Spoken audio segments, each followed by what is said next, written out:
Bonsoir. La voix retentissante du Bénin à la 75e session ordinaire de l'Assemblée nationale des Nations unies ouverte le mardi dernier. Le ministre Aurélien Agbenochi des Affaires étrangères et de la coopération du Bénin a prononcé un discours à l'occasion et c'est 19h30 vous en rendra compte. Le Bénin et le Burkina Faso se donnent la main pour une sécurité aux frontières qu'ils partagent. Un atelier ouvert à Cotonou ce matin même va en définir les contours à travers un accord cadre de coopération transfrontalière. Les experts des deux pays travaillent d'arrache-pied. La promotion du dialogue parent-enfant dans le cadre de la préservation de la santé sexuelle et de reproduction. Les journalistes des radios locales et des web activistes sont mobilisés pour la cause. Un atelier s'est ouvert à leur intention pour leur présenter leur rôle à chacun d'eux. Ce sera dans ce projet-là. Merci d'être là. Bienvenue aux Nouvelles du Soir. Une voix au nom de tout un pays. Le ministre des Affaires étrangères et de la coopération, Aurélien Agbenochi, a parlé au nom du Bénin à la réunion de haut niveau pour la commémoration du 75e anniversaire des Nations Unies ce lundi 21 septembre à New York, aux États-Unis. C'est dans le cadre de la 75e session ordinaire de l'Assemblée générale des Nations Unies qui s'est ouverte justement mardi dernier. En voici la substance. Monsieur le Président, Mesdames, Messieurs, 75 ans après sa création, l'ONU est aujourd'hui une organisation universelle, réunissant 193 membres, jouissant d'une légitimité unique et au sein de laquelle les aspirations de l'humanité s'expriment à la fois dans leur complexité et leur diversité. Grâce à l'action des Nations Unies, des pays en proie à des conflits ont été stabilisés, des millions de vies ont été sauvées, des initiatives importantes ont été lancées dans les domaines clés tels que le développement durable, la promotion de la femme, le respect et la promotion des droits de l'homme, la protection de l'environnement et la bonne gouvernance. Tous ces acquis ne doivent cependant pas nous faire perdre de vue l'ampleur et la complexité des défis qui se présentent encore devant nous. De ce point de vue, cet anniversaire est une opportunité pour jeter les bases du renforcement des fondements de cette organisation. C'est pourquoi ma délégation souhaite insister sur 3 priorités politiques, à savoir 1. Promouvoir un multilatéralisme qui produit des résultats. 2. Assurer le maintien de la paix par la diplomatie préventive. 3. Accélérer la mise en œuvre de l'agenda 2030. En effet, alors que de plus en plus de gens émettent des doutes sur les vertus du multilatéralisme et remettent en cause l'efficacité des Nations Unies, ma délégation réaffirme sa conviction que l'ordre multilatéral fondé sur des règles est la seule garantie pour renforcer la stabilité et la paix internationale et que les défis communs ne peuvent trouver de solutions durables qu'à travers la coopération internationale. Cependant, proclamer les vertus du multilatéralisme ne suffit plus. Il faut des preuves de son efficacité. La vocation première des Nations Unies est de garantir la paix et la sécurité mondiale. Dans le contexte actuel de dégradation de cette paix dans plusieurs régions du monde, la question de la prévention des conflits doit demeurer au centre des priorités de notre organisation. Les nombreuses initiatives lancées par les Nations Unies depuis 7 décennies dans ce domaine méritent d'être saluées, même si elles n'ont pas toujours été en mesure de prévenir l'éruption de la violence. Tous les États membres ainsi que les organisations régionales et sous-régionales doivent renouveler leur engagement politique afin de rendre la prévention et le règlement des conflits possibles. Alors que nous amorçons la décennie d'action pour la concrétisation des objectifs de développement durable, dans un contexte de crise sanitaire, je voudrais insister sur le fait que leur réalisation effective, en particulier dans ce contexte, requiert la mobilisation de ressources financières adéquates et un partenariat international revitalisé. Pour conclure, permettez-moi, Mesdames, Messieurs, de réaffirmer ma confiance en notre commune organisation, l'Organisation des Nations Unies. Cette organisation constitue toujours un merveilleux outil dans les mains de l'humanité pour faire avancer le bien commun et la paix. Il ne tient qu'à nous de lui donner les moyens de se renforcer et de contribuer à l'avènement d'un système de gouvernance mondiale plus inclusif. Je vous remercie. Voilà pour le mot donc de Aurélien Agbenonchi à cette rencontre de l'Assemblée générale de l'ONU. Le Bénin et le Burkina Faso se donnent la main pour la préservation de la sécurité au-delà de leurs frontières respectives. Un atelier ouvert à Cotonou depuis ce matin travaille à en trouver les mécanismes et les formes. Ce sont les experts des deux pays qui s'y penchent donc depuis ce matin à travers donc un atelier. Et voici le point de l'ouverture des travaux avec Ulrich Gaba. Autour de cette table de discussion, les spécialistes de gestion des zones transfrontalières du Bénin et du Burkina Faso. L'objectif de cette rencontre de haut niveau est d'asseoir les bases juridiques claires pour une coopération transfrontalière pacifique et bénéfique pour les deux États et leurs populations respectives. Le présent atelier a un double avantage pour nos deux pays. D'abord, il permettra à nos deux pays de renforcer les liens qui existent entre les populations frontalières à l'effet de faciliter leur collaboration. Ensuite, l'accord cadre qui en sera issu constitue une base légale pour bénéficier de projets intégrateurs avec l'appui des partenaires techniques et financiers. Tout en rappelant que les États africains ont hérité de frontières tracées par le colon, les deux parties insistent sur la gestion concertée et efficace de ces zones névralgiques. Selon les experts ici réunis, les frontières doivent cesser d'être des zones à risque et de conflits permanents pour devenir un tremplin de développement avec à la clé la promotion de bon voisinage dans le respect de la souveraineté de chaque État. La gestion de nos frontières se fait aujourd'hui dans un contexte marqué par les tensions, voire des conflits divers, et les zones frontalières sont le plus souvent confrontées à des scénarios instables, flux de réfugiés, insécurité, circulation de groupes armés hétérogènes, trafic illégaux de tout genre, conflits communautaires, extrémisme violent, terrorisme, etc. Cette situation est plus qu'interpellatrice et nous appelle à accorder une attention particulière à ces espaces et à renforcer plus que jamais nos liens de fraternité et de coopération afin de trouver des solutions appropriées à travers une gestion concertée et efficace de nos zones frontalières. Voilà ce que nous pouvons faire pour transcender ces frontières qui, pendant longtemps, ont empoisonné la vie des pays africains, qui ont poussé les pays africains à se combattre et qui font aujourd'hui que nos populations, qui sont condamnées à vivre ensemble, sont opposées par des fonctionnaires qui se trouvent dans les capitales. Je tiens à remercier sincèrement nos chefs d'État, leurs excellences, M. Roch Marc Christian Kaboré et M. Patrice Talon, qui ont autorisé donc la signature de cet accord et cadre entre nos deux pays et qui ont poussé donc les cadres à voir plus loin que ces frontières-là. Au terme des 2 jours de travaux, les assises de Cotonou seront sanctionnées par la validation bilatérale et la signature de l'accord cadre entre le Bénin et le Burkina Faso sur la coopération transfrontalière. Un document stratégique qui va renforcer le cadre juridique de mutualisation des énergies et des ressources pour mieux sécuriser les zones transfrontalières avec une meilleure garantie de brassage socio-culturel et économique entre les populations. Un syndicat a installé les membres de son bureau départemental de la Donga tout récemment. Il s'agit de celui qui organise les conducteurs gros porteurs du Bénin en un creuset de militantisme. La dénomination exacte, eh bien, c'est le syndicat national des conducteurs du Bénin gros porteurs de la Donga. Yakubu Nyora est dorénavant celui qui doit veiller donc à la bonne marche des activités des gros porteurs de la Donga. Et dans sa mission, il sera assisté par 20 autres personnes. Voici le reportage d'Abdou Sahabi Idrissou. Voici les hommes qui vont désormais siéger au sein du bureau du syndicat national des conducteurs du Bénin gros porteurs SNCB-GP du département de la Donga. Au nombre de 21, ils ont été officiellement installés à l'issue de cette assemblée générale statutaire tenue ce samedi 19 septembre 2020 à Djougou. Procédant à leur installation, le président national de cette association syndicale a rappelé aux membres du bureau exécutif à la base la mission à eux assignée. Votre mission, vos membres de l'équipe départementale devra se faire suivant les normes d'exercice de notre profession encadrée par les autorités compétentes.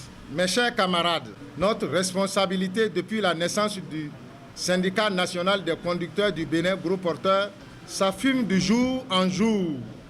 Et du haut de cette tribune, je voudrais tirer un coup de chapeau aux autres membres du bureau national qui, face aux enjeux, apportent leur pierre à l'édifice. Faut-il le rappeler, la présente Assemblée générale statutaire est à sa 6e édition. Au-delà du renouvellement des membres de ces instances dirigeantes à la base, les présentes assises permettent aux conducteurs des camions gros porteurs de se pencher sur les conditions de vie et de travail des syndiqués. Occasion pour le président des transporteurs agréés de la Donga de saluer la discipline qui a régné tout au long du processus d'installation des membres de ce bureau. Je suis content de venir voir ce joyeux manifestation qui vient de se passer devant nous. Ça montre que dans le sein du transport, nous sommes en train d'aller en avant. Ça montre que le transport est en train de prendre sa valeur réelle. Ça montre qu'avec le temps, nos conducteurs seront comme les conducteurs des avions. Parce qu'une fois organisé, ça montre la qualité des prestations que nos apprentis conducteurs veulent mêler avec nous. C'est Yakoubou Nyora qui a désormais la lourde mission de conduire les destinées de cette association. À peine installé, qu'il exhorte ses syndiqués à la discipline. Je suis très ravi, je suis content et je souhaite qu'on soit unis. Et je ne veux pas qu'on soit différents. On va avoir la discipline. Le petit va respecter le grand va respecter le petit pour que ça avance. La grève ne résout pas de problème. C'est les négociations. Nous négocions toujours, nous autres. À noter que le syndicat national des conducteurs du Bénin Gros Porteurs est une organisation qui prône le respect du code de la route et la lutte syndicale pour garantir les droits de ses membres. Les journalistes comptent désormais dans la campagne de lutte pour la promotion de la santé sexuelle et de reproduction. 50 parmi eux participent à un atelier qui examine les mécanismes pour un dialogue parent-enfant en vue de promouvoir efficacement la santé sexuelle et de reproduction. Imet Hélène Amoussou. Les participants à la formation sont des journalistes, des web-activistes, animateurs de radio, de presse en ligne et autres. Invités par le ministère des Affaires sociales et de la microfinance, ils ont été identifiés pour désormais jouer un rôle important, celui d'aider à instaurer le dialogue entre parents et enfants en matière de santé sexuelle et reproductive. Nous considérons que la famille est le premier cadre et le cadre de confiance de l'enfant. Donc si la confiance est créée et que c'est le père ou la mère ou l'oncle ou la tante qui donne l'information en premier, l'enfant s'y accroche. Donc voilà un peu nos objectifs. Le thème retenu pour les échanges, l'éducation à la santé sexuelle et reproductive des jeunes et les violences faites aux filles. La situation selon les organisateurs est préoccupante. Dans les foyers, l'éducation à la santé sexuelle et reproductive est un sujet tabou. En se saisissant du dossier, le ministère des Affaires sociales entend inciter les parents à aborder la question avec leur progéniture, avec délicatesse et avec les thèmes appropriés. D'ailleurs, avant l'étape de formation, un document a été rédigé et adopté pour renforcer les compétences des parents à pouvoir servir aux enfants les informations adaptées à leur âge. On ne saurait y arriver sans vous, nos amis des médias, puisqu'on l'a déjà essayé avec beaucoup d'autres couches, beaucoup d'autres amis professionnels d'autres structures. Nous l'avons fait aussi avec les enfants, les jeunes filles des bars. Et puis on s'est dit, il faut évoluer avec les amis des médias, parce que c'est eux qui pourront véritablement nous aider à briser ce tabou-là. Et c'est pourquoi vous êtes là, ici aujourd'hui, pour nous accompagner dans cette lutte d'instaurer le dialogue parents-enfants dans nos familles, dans nos ménages, pour que les fléaux auxquels nous assistons aujourd'hui en matière de santé sexuelle et reproductive puissent reculer un tout petit peu. L'autre objectif visé en organisant cette rencontre est de lutter contre les grossesses précoces en amenant les jeunes à faire des choix responsables. Étalé sur 2 jours, l'atelier a été ponctué de travaux de groupe et de différentes communications. De retour dans les rédactions, les participants sont appelés à initier et programmer des émissions ainsi que des débats interactifs pour appuyer les actions des autorités dans ce domaine. Et parlant toujours de santé sexuelle et de reproduction, plusieurs centres dits centres amis des jeunes ou centres conviviaux sont ouverts dans les localités de Toviklin, de Koulekame et de Lalo. C'est pour mettre un terme à l'ignorance nocive que l'Agence belge de développement ENABEL a appuyé un certain nombre d'autorités en charge de la santé à travers justement l'installation de ces centres qui doivent aider les jeunes à se prémunir, à se préserver contre les infections sexuellement transmissibles. Voici le point. Une avancée dans la lutte contre les maladies et infections sexuellement transmissibles qui touchent en grande partie les jeunes, notamment dans le département du Koufo.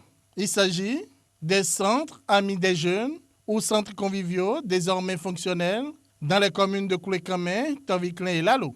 Une visite des différents sites dans la matinée de ce vendredi 18 septembre 2020 a en effet consacré le lancement officiel des activités de ces centres. L'objectif est de contribuer à l'amélioration de la santé sexuelle et reproductive des adolescents et jeunes du Koufo. Nous, les jeunes, avons toujours des tendances à prendre des risques. C'est pourquoi nous avons besoin d'une éducation et d'un suivi perpétuel afin de ne pas être victime des problèmes qui projettent notre avenir dans des enfers de la vie. Ainsi, les centres conviviaux ou centres amis des jeunes sont créés par ENABEL à travers le programme Passeris pour jouer ce rôle d'éducateur. Ce centre vient combler un vide en ce sens qu'il contribuera à la régression des grossesses non désirées, des maladies transmissibles et de la promotion des actions qui pouvaient participer à la relève de qualité. 5 phases ont marqué le processus de mise en fonction de ces centres conviviaux. L'analyse de besoins, problèmes, infrastructures et équipements, la recherche de l'adhésion des acteurs du système de santé, la prise en compte des besoins et attentes des adolescents et jeunes, la recherche de l'engagement communautaire, ainsi que le renforcement des compétences des acteurs. Il y a 7 mois, nous procédions dans ce département du Koufo au lancement officiel du projet d'appui à la santé sexuelle et reproductive et à l'information sanitaire Passeris. Et déjà, les centres conviviaux que nous lançons ce jour viennent confirmer une fois encore l'opérationnalisation du plan de travail défini conjointement par les acteurs du programme et les services du ministère de la Santé pour améliorer la santé sexuelle et reproductive des adolescents et jeunes. Les centres conviviaux offrent 2 types de services. Les services ludiques qui rassemblent les produits de divertissement et les services cliniques qui consistent à donner des conseils pratiques aux jeunes par rapport aux questions de sexualité. La mise en service des centres conviviaux vise à répondre à ce besoin d'accompagner la jeunesse dans son cheminement vers une vie adulte, responsable, épanouissante et radieuse. Chers jeunes, je m'adresse à présent à vous. Comme vous le constatez, il s'agit d'un espace créé pour vous et animé par des jeunes comme vous. Donc venez-y donc vous cultiver, faire vos recherches scolaires sur Internet, vous informer et bénéficier de tous les conseils relatifs à votre santé sexuelle et reproductive. Selon des statistiques de 2017, au Bénin, plus de 50% des nouvelles infections au VIH étaient notées chez les jeunes âgés de 15 à 24 ans. Merci à Geoffroy Vincent pour ce reportage. 18 jeunes filles du Borgou savent comment se défendre désormais toutes seules face aux élans et aux violences basées sur le genre. C'est l'ONG Refonga Bénin, appuyé par le Fonds africain qui a initié justement cette formation pour participer à la réduction des cas de violence faites sur la femme. Voici le reportage. C'est une séance de formation sur les violences faites aux femmes qui se tient ici dans le département du Borgou. Agir pour la réduction du fléau, c'est le leitmotiv de Rifonga Bénin qui a initié cette rencontre au profit de 18 filles apprenties âgées de 12 à 25 ans dans chacune des communes de Parakou, Perere et Ndali. Le Fonds africain pour le développement de la femme accompagne financièrement le projet. Le but visé par le Rifonga Bénin en organisant cette session, c'est de renforcer les capacités au profit des jeunes filles apprenties et de faire d'elles des actrices de leur propre protection afin qu'elles aient des outils nécessaires et les capacités pour se défendre en cas de situation de violence faite aux filles et aux femmes. La formation est essentiellement basée sur les dispositions pratiques de la loi portant prévention et répression des violences faites aux femmes en République du Bénin. La santé sexuelle reproductive et les notions de parenté responsable ne sont également pas occultées. Vraiment des thèmes techniques. Je voudrais vraiment que vous suivez avec toute l'attention possible. Parce qu'on peut avoir vite un enfant et être un parent modèle. Et c'est ce à quoi je vous exhorte. Les échanges ont duré 48 heures, au cours desquels les participants ont reçu les rudiments nécessaires pour mieux faire face à ce phénomène. J'ai appris que la violence faite aux femmes peut provoquer des blessures et ça peut amener la femme à ne pas accoucher. Quand il y a la violence faite aux femmes, signaler auprès des CPS. Et on nous a fait comprendre comment entretenir nos seins à travers la propriété des soutiens, donc que d'éviter de mettre des pièces, des sous, tout ce qui est objet, de mettre ça dans nos seins. Vous devez faire la restitution de ce que vous avez suivi ici à vos collègues dans les ateliers respectifs. Vous savez qu'il y a beaucoup d'apprentis démunis à Parakou. Elles peuvent donc se targuer de leur capacité à être les ambassadeurs de Rifonga Bénin dans sa lutte contre les violences faites aux femmes et filles. Ce n'est que la première d'une série de formations dans le cadre de la mise en œuvre du projet Agir pour la réduction des violences faites aux femmes dans 9 communes, dans 3 départements du Bénin. Les séances se poursuivent donc dans 6 autres communes des départements du Plateau et du Zou. Voilà, c'était un reportage de Teddy Goudalo et présenté par Assimo Kanye Assimo. Assimo Kanye Assimo que nous allons d'ailleurs retrouver pour ce dernier élément. L'ONG Bénin Ville Propre tient à une ville de Ouida propre pour accueillir le grand projet touristique dénommé Marina, attendu très prochainement dans la ville touristique et historique. L'organisation a lancé ce week-end le concours Ouida Ville Propre. Il va primer les 3 meilleurs arrondissements en matière d'assainissement et de salubrité. À l'arrivée le 19 décembre prochain, 3 arrondissements seront dégagés pour remporter les prix des arrondissements propres. C'est l'objectif du projet Ouida Ville Propre pour le compte duquel l'ONG Bénin Ville Propre a lancé le concours le samedi 19 septembre. Les 10 arrondissements de la commune y prennent part et sont appelés en l'espace de 3 mois à rivaliser en matière de propreté. L'objectif de ce projet est de faire de notre ville touristique phare, Ouida, une ville propre, saine, entretenue par une génération de citoyennes soucieux de préserver leurs environnements, mais également de contribuer aux nombreuses actions d'assainissement menées par le gouvernement. C'est ainsi que par la collaboration du maire de la ville de Ouida, du Grand Nokoué, du ministère des Cadres de Vie et du Développement durable et de tous nos partenaires que ce projet a vu le jour aujourd'hui.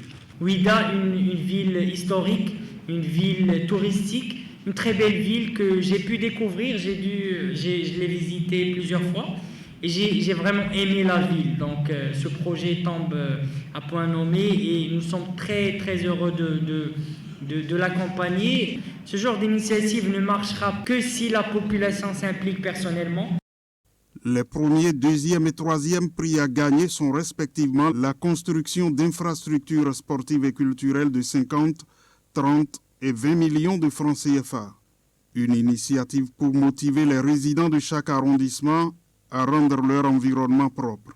Pour le maire de Ouida, Christian Huichinou, qui exhorte ses administrés à s'unir, l'action doit durer dans le temps.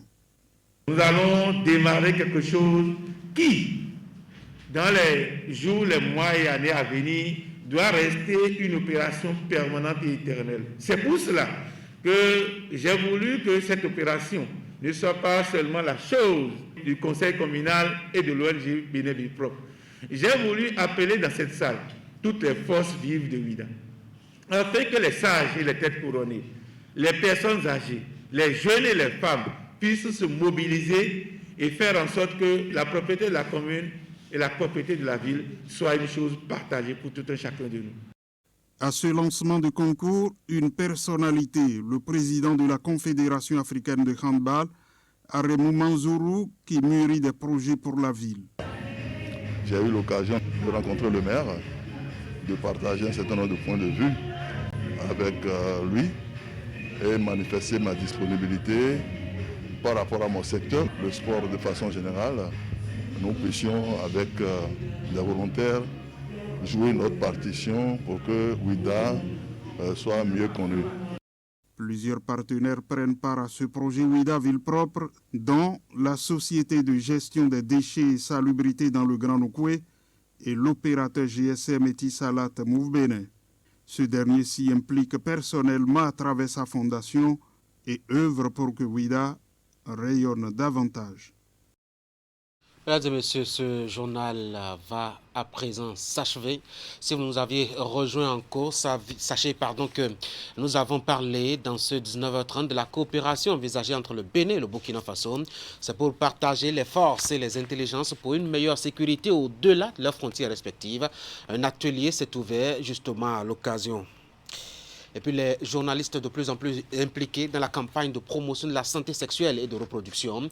Une cinquantaine participent à un atelier qui veut accorder une place au dialogue entre parents et enfants. C'est pour la préservation donc de la santé sexuelle et de reproduction.